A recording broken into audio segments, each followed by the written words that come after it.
All right, it's time for my take tonight, which is about the furore and, yes, a bit of glee on the internet over the not-so-diplomatic withdrawal of Ezekiel Mutua's diplomatic passport.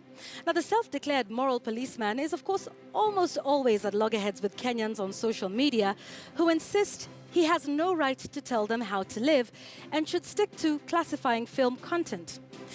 But that is not my point tonight. You see, I find it interesting that our immigration department does not seem to know who has or doesn't have a diplomatic passport. This is what I mean. It took a man's boasting on Facebook and subsequent citizens' rants for the good men and women at the immigration department to sit up and realize that Ezekiel Mutua does not in fact qualify, anymore at least, for a diplomatic passport. Now, something doesn't quite add up.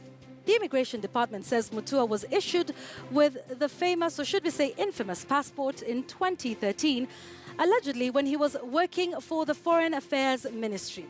This document I have right here is Ezekiel Mutua's self-authored CV, and I still cannot find any mention of him ever working for the Foreign Affairs. Well, that is until his statement to newsrooms this afternoon explaining how that appointment was in fact halted. But all of that aside, here is the problem. According to the Immigration Department, Mutua simply did not return the passport upon leaving the Foreign Affairs Office. But on the other Mutua's braggadocious Facebook post, he claimed that he had clinched the coveted document just a few days ago.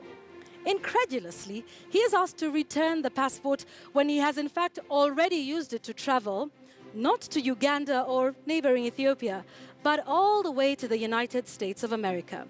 Is there no one at the airport who checks the kind of passport everybody uses? Now, while Ezekiel Mutua is a government official and may typically not mean any harm, how sure can we be that we don't have some crazy fellow with ill intentions out there walking around with our diplomatic passport?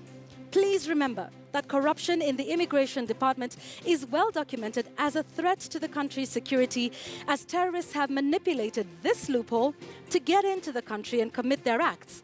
And unlike Ezekiel Mutua, terrorists and other criminals who lay their hands on such documents will know better than to brag on Facebook or take selfies while on the plane.